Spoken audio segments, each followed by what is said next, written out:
వి gold trusted gold buyers తాకట్టులో ఉన్న బంగారాన్ని విడిపించి ఈ రోజు ఉన్న మార్కెట్ ధరకే కొనబడును.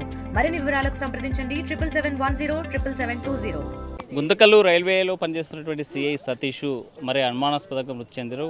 కాబడ్డారని ఒకరు, మరోవైపు చేసుకుని ఇంకొకరు చేస్తున్నటువంటి నేపథ్యంలో ప్రస్తుతం మనతో కొంతమంది కుటుంబ సభ్యులు ఉన్నారు. చెప్పండమ్మా, ఏమైతాడు మీకు సతీష్? అల్లుడయ్యా, బిడ్డనిచ్చిన. ఎలా ఉండేవాడమ్మా? చాలా మంచి వ్యక్తి. ఒకరికి ఆగం కలిపేవాడు కాదు, ఒకరు జోలిపోయేవాడు కాదు. ఎవరన్నా వస్తే వాళ్ళకి మంచి చేసేవాడు, చెడు అనేది లేదు నాన్న. ఇది ఏమైందో దేవుని తెలియదు మాకు, ఇంతవరకు ఏమీ తెలీదు. ఇంతవరకు మాకేమీ తెలీదు. ఏమి చేసినారో మాకు తెలియదు దాని గురించి. ఇంకా ఇంత మించింది ఏమీ లేదు. నలుడైతే దేవుడే, మంచి వ్యక్తి. కొడుకు కంటే ఇంకా మంచిది అల్లుడు. అంత మించి నేనేం చెప్పదలుచుకోలేను. ఎంతమంది అమ్మా మీకు? మీ అల్లుడు పిల్లలు? ముగ్గురు కూతురులన్న. ముగ్గురు అల్లుడికి ఒక పాప, చిన్న పాప 8 ఏళ్ళు, ఒక పిల్లడు 2 ఏళ్ళ పిల్లడు. అమ్మాయి 3rd క్లాస్. ఎప్పుడన్నా ఎట్లా ఇబ్బంది ఉంది అని ఎప్పుడైనా చెప్పేవాడా మీతో? ఏమైనా ఎప్పుడు లేదు ఇబ్బంది, ఎప్పుడు లేదు, అసలు ఏమీ లేదు. ఎవరు ఏది రాబి వచ్చి ఎప్పుడు వచ్చినా మంచిగా కూర్చొని హ్యాపీగా చేసుకొని మంచిగా నవ్వుకుంటా బయటికి వెళ్ళంటే రాత బయటికి పోదామనేడే కానీ తిరిగేటాడు కానీ ఏనాడు కూడా ఏ చెడు చెప్పలేదు, ఒకరి గురించి ఏం లేదు. ఎప్పుడు నవ్వుతానే ఉంటాడు ఇంట్లో వచ్చినా కూడా. ఎప్పుడు అమ్మ అంటాడు, ఒకసారి అత్తాన్ని పిలుస్తాడు నాన్న, అప్పుడు ఇట్లా దేవుడితో ఎట్లా పిలుస్తుంటాడు. అలాంటి వాడు ఇట్లా అనుకోకుండా ఇట్లా చేసుకునే కారణం ఏమంటారు? చేసుకున్నారంటున్నారు, ఏదో జరిగిందంటున్నారు. అంతే, అంత చేసుకునే పిరికి మనిషి అయితే కాదు నాన్న. అది ఏం జరిగిందో దేవుని తెలుసు, అంతే. మాకైతే తెలియదు ఇంతవరకు. దాన్ని డ్యూటీ విషయాలు ఇంట్లో ఏమి చెప్పలేదు వాళ్ళకి. ఆయనది పర్సనల్ విషయాలు ఏమీ చెప్పలేదు. ఇంట్లో అంతా బాగా, అంతా మంచిగా ఉంటుంది, అందరితో కలిసిమెలిసి ఉంటుంటే పాపం చాలా ఇదిగా ఉండే. ఆయన దేవుడు ఇంత అన్యాయం చేస్తున్నాడని అనుకోలేదు మేము.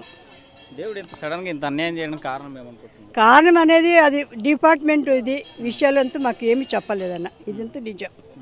అది అంతా ఏమీ చెప్పలేదు. వాళ్ళ అమ్మతో, వాళ్ళ అత్తతో చెప్పలేదు, భార్యతో చెప్పలేదు, పర్సనల్గానే వాళ్ళ ఇంట్లో అన్నదమ్ముల కన్నా చెప్పలేదు ఆయన. ఏమవుతారమ్మా మీరు సతీష్? నేను ఆయనకు మా కూతురు మేనత్త పిల్లకు. ఎలా ఉండేవాడమ్మా? చాలా మంచోడు. అట్లా వాళ్ళు కొడుకు పుట్టాడు పెరగడు అనుకోలే పిల్లోడు. అంత మంచి పిల్లాడు. పిల్లల్ని మాత్రం దేవుడిలాగా చూసుకున్నాడు. ఇది మాత్రం నిజం చెప్తున్నాను నేను. దేవుడిలాగా చూసుకున్నాడు పిల్లోడు. అంత మంచి పిల్లోడు. ఒక్కరిని ఒక మాట అనేవాడు కాదు. ఒకడు బయట కానీ ఇట్లా కొట్లాడాలి. ఊరే పేరు ఉంది. పత్తికొండలో ఊరే పేరు ఉంది. తిరుపతిలో 7 ఏళ్ళు డ్యూటీ చేసినారు. మేము అందరు పోయిన వాళ్ళమే. మా అన్నదమ్ములు, మా బిడ్డలు అందరూ పోయిన. అంత మంచి వ్యక్తి. తిరుపతిలోనే పేరు వచ్చింది ఆయనకు, చాలా పేరు వచ్చింది. మరి అంత మంచి వ్యక్తి ఇంత సడన్గా ఇలా కావాలి అయ్యాలంటే డిపార్ట్మెంట్లో ఏం జరిగిందో అవన్నీ మాకు పర్సనల్గా ఏం చెప్పలేదన్న. ఇది మాత్రం నిజం. ఏం జరిగింది అనుకుంటుంటారు మీరేమనుకుంటారు? మేము ఏది జరిగింది అనేది ఎవరో కొట్టి అనుకున్నాం. మేము ఎవరో కొట్టి అనుకున్నాం. మేమంతే. మెదడు బయటకు వచ్చిందంటే ఇంకా ఎంత ఇదిగా ఉండవు చెప్పండి. కొట్టిందంటే కింద పడినా అంత దెబ్బ తగులుతుందా చెప్పు? ఎవరు దెబ్బినా కానీ కింద పడితే అంత దెబ్బ తగులుతుందా? అంత దెబ్బ తగలదు. ఇది మాత్రం నిజం. చూడు, ఆ భగవంతునికి తెలియాలి. చూడండి, తనే కావాలని పోయి పడిపోయాడు. ఆ బుద్ధి ఎప్పుడు ఎవరికి లేదు. ఆ పిల్లోనికి కానీ లేదు. ఆ పిల్లోనికి కానీ లేదు ఆ బుద్ధి. మరికొంతమందితో మాట్లాడతాం. ఏముంటుంది తెలుసమ్మా సతీష్? తెలుసా? లేదండి, మా పాపని ఇచ్చినాము వాళ్ళ అన్నదమ్ములకి. ఇప్పుడు తెలుసు, మేము వాళ్ళ తోటి నుంచి వచ్చినాము. ఎక్కడ ఉన్నారో తెలియదు మాకే. ఫస్ట్కి తిరుపతిలో ఉన్నారన్నారు, ఇప్పుడు మళ్ళీ గుంతకల్లో ఉన్నారన్నారు. అంతే. చాలా మంచివాడు అని తెలుసు. ఏమైంది అనుకుంటున్నారు? అందరూ అట్లా అనుకుంటున్నారు. ఈ సతీష్ తమ్ముడు హరి ఉన్నారు. సార్ చెప్పండి, నిన్న జరిగినటువంటి ఈ సతీష్ యొక్క మృతిని ఎలా చూడాలి సార్? ఇది 100% అని భావిస్తున్నాం సార్. ఖచ్చితంగా చేసినారనే అనుకుంటున్నాము. నేను అందరికి కూడా, మీడియా మిత్రులకు కూడా అందరికి అదే చెప్పాము. ఇప్పుడు కూడా అదే చెప్తున్నాను సార్. ఖచ్చితంగా పడ్డారు సార్. మీరు జరిగినప్పుడు స్పాట్కి వెళ్ళారు కదా, స్పాట్కి వెళ్ళినప్పుడు అక్కడ ఎట్లాంటి సిచ్యువేషన్ చూసారు? సార్ అంతే సార్, నేను మాట్లాడలేను సార్ ప్లీజ్. సతీష్కు సంబంధించినటువంటి కొంతమంది ఆప్త మిత్రులు మనతో ఉన్నారు. సార్ చెప్పండి, సతీష్ ఎలా ఉండేవాడు సార్ మీతో? సార్ మాకు ఆఫీసర్ లెక్క ఉండేవాళ్ళు కాదు సార్. ఒక బ్రదర్ లెక్క, ఒక ఫ్యామిలీ మెంబర్ లాగే చూసుకునేవారు సార్ మా స్టాఫ్ని. అతను పనిచేసిన రోజులు, ఆయన దగ్గర పనిచేసిన ప్రతి ఒక్కరు ఒక ఫ్యామిలీ మెంబరే సార్ చెప్పాలంటే. ఇంకా అంతకు మించి ఇంకేం చెప్పగలుగుతాం సార్. ఫ్యామిలీ మెంబరే సార్. సార్ అలాంటి మంచోడు ఇలా ఏం జరిగింది అనుకుంటున్నారు? మాకైతే తెలియదు సార్. అందరూ అంటే డిఫరెంట్ వాయిస్ వినిపిస్తున్నారు, ఒకరు ఆత్మహత్య అంటున్నారు, ఒకరు హత్య అంటున్నారు. అసలు ఆ పరిస్థితి ఎందుకు వచ్చిందంటే మంచి వ్యక్తి ఆఫీసర్కి?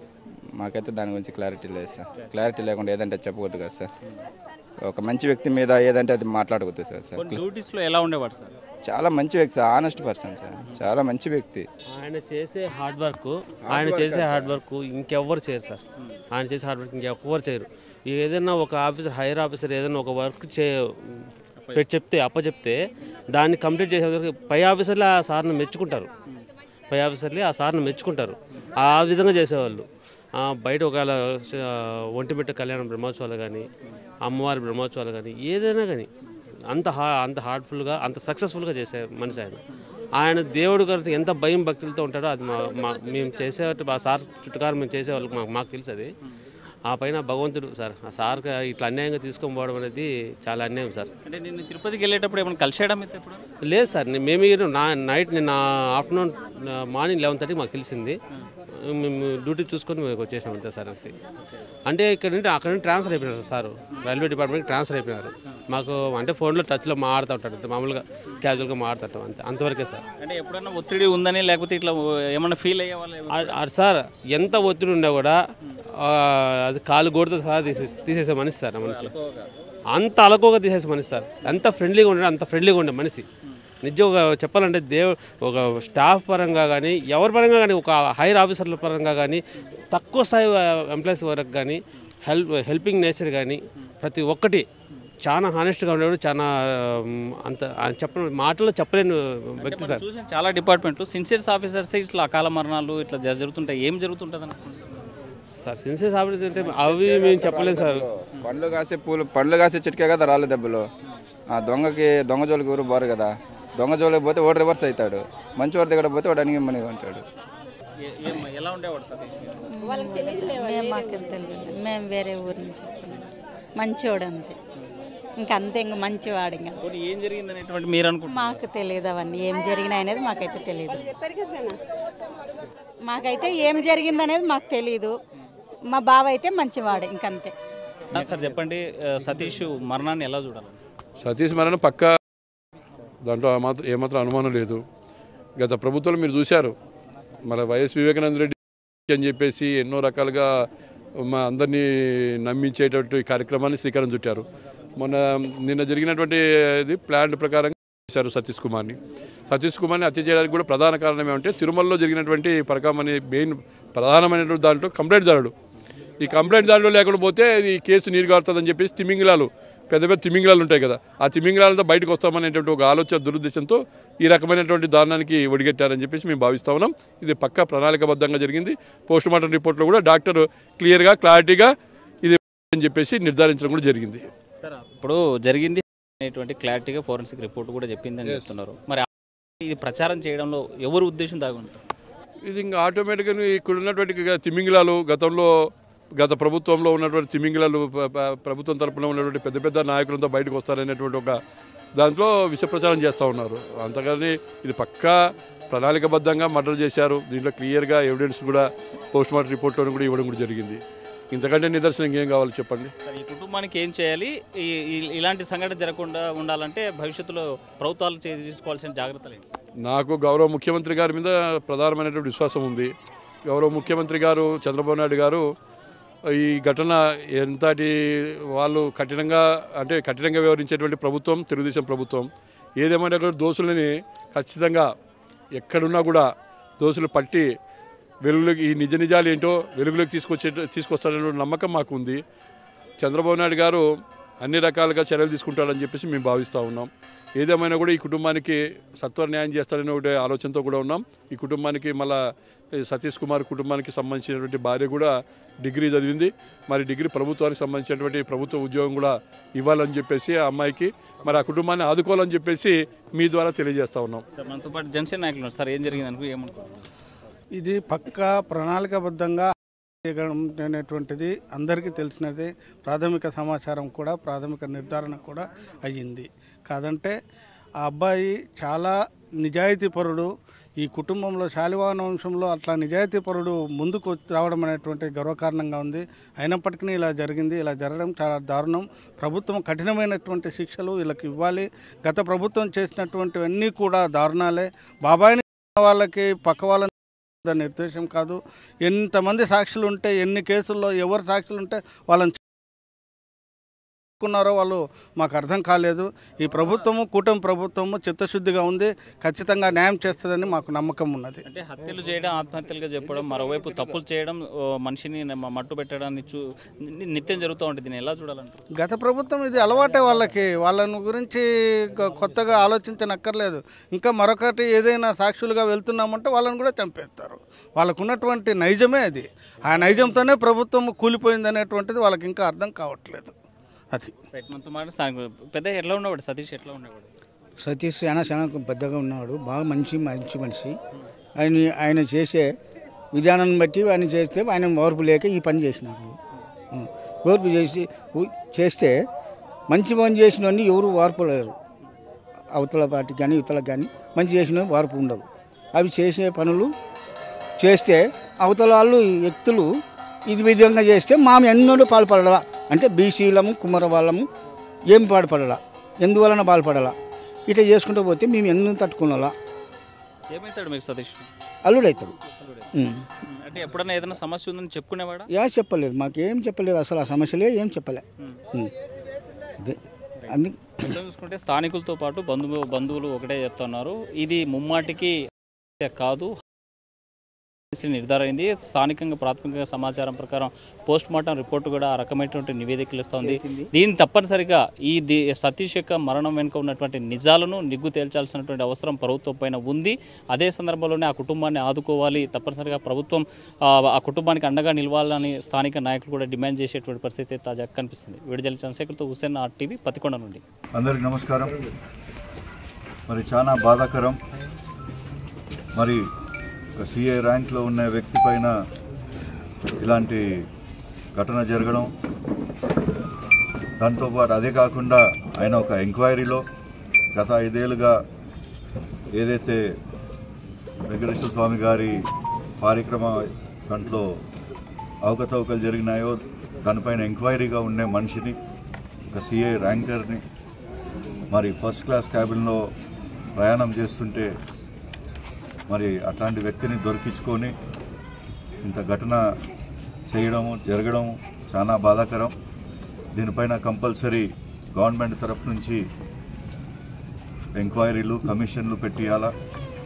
అదే కాకుండా మీరందరూ ఇది మోడస్ ఆపరెండి ఒకటి చూస్తుంటే ఆ కాలంలో పరిటాల రవి గారిని ఎలా అయితే హతమార్చిన తర్వాత ఆ కేసులో ఎంతమంది అయితే ఉన్నారో ఒక్కొక్కరు మాయమైపుకుంటూ వచ్చారు. మరి ఇది కూడా సేమ్ అలాంటి ఘటన మాదిరి అనిపిస్తుంది. ఇంత అభివృద్ధిలోకి వచ్చిన తర్వాత కూడా మనం ఇలాంటివి వినాల్సి వస్తుందంటే చాలా బాధాకరం. ఎంక్వైరీ చేయడానికి పోలీసులు ఉన్నారు. ఆ ఎంక్వైరీ చేస్తుంటే కూడా ఏదో ఒక రూపంలో ఎంక్వైరీ రాంగ్ పోవాలా అని భయపడడానికో లేకపోతే వేరే వాళ్ళందరినీ కూడా ఒక ఎగ్జాంపుల్ క్రియేట్ చేస్తే వేరే వాళ్ళు కూడా ముందర రారు. దీంట్లో ఎంక్వైరీ మొత్తానికి కొలాప్స్ కావాలని చెప్పి ఒక ఆలోచనతో ఏదైతే చేశారో చాలా బాధాకరంగా ఉంది. మేము చంద్రబాబు నాయుడు గారి దృష్టికి, లోకేష్ బాబు గారి దృష్టికి, డిప్యూటీ సీఎం పవన్ కళ్యాణ్ గారి దృష్టికి ఇవన్నీ తీసుకొని పోయి ఇది ఎందుకు జరిగింది, ఎలా జరిగింది, ఎవరైతే ఎంకిలో ఉన్నారో కంపల్సరీ ఆరా తీసి ఇక్కడ ఉన్న వీళ్ళకి కుటుంబ సభ్యులకు అందరికీ న్యాయం చేయాలని చెప్పి కోరుతూ సెలవు తీసుకుంటాం.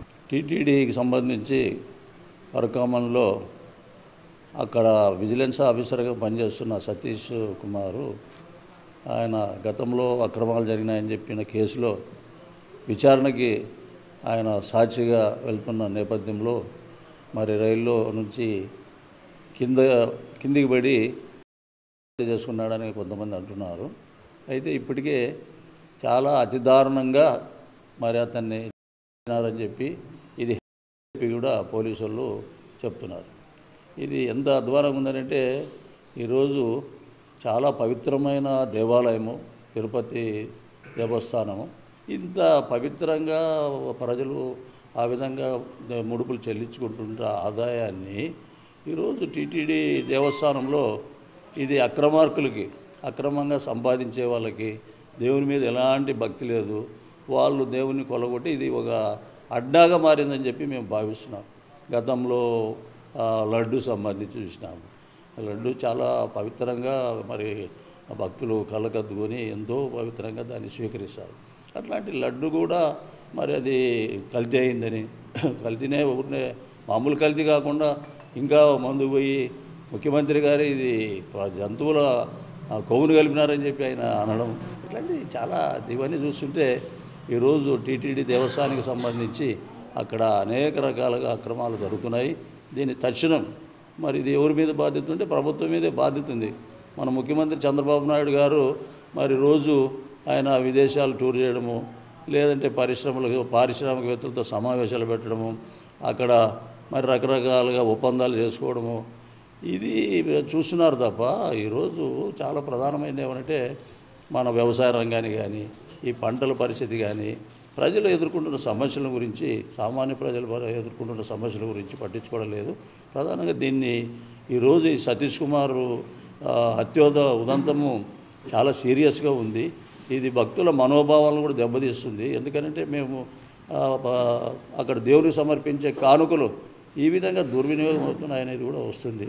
ఇది చాలా బయటకు వస్తున్న వార్తలను బట్టి ఇది ఈరోజుది కాదు, ఈ పరకామణిలో ఏళ్ల తరబడి తత్వంతో కూడా జరుగుతుంది అనేది కూడా అంత చర్చ జరుగుతుంది.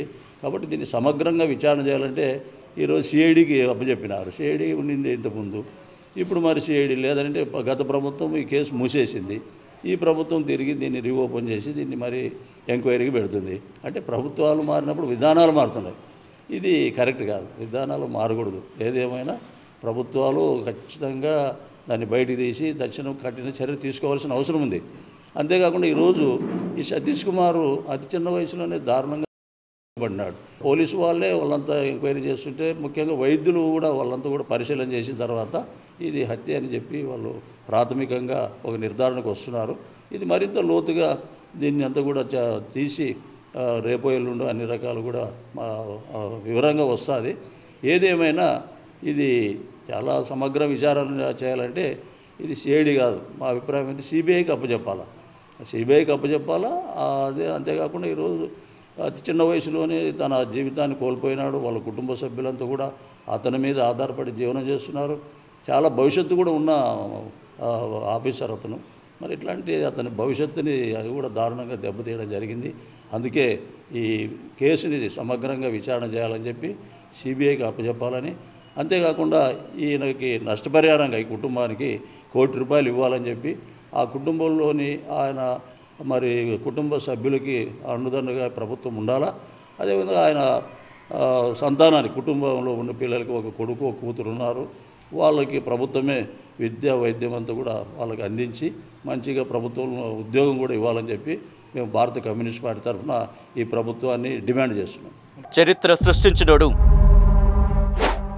ఇప్పుడు ఆ చరిత్రని తిరగరాయబోతున్నాడు. అబద్ధాల గోడల్ని బద్దలు కొట్టి నిజాలను రాగా మీ ముందుంచబోతున్నాడు. నిజమైన వార్తల కోసం వెంటనే డౌన్లోడ్ చేసుకోండి రా యాప్ని.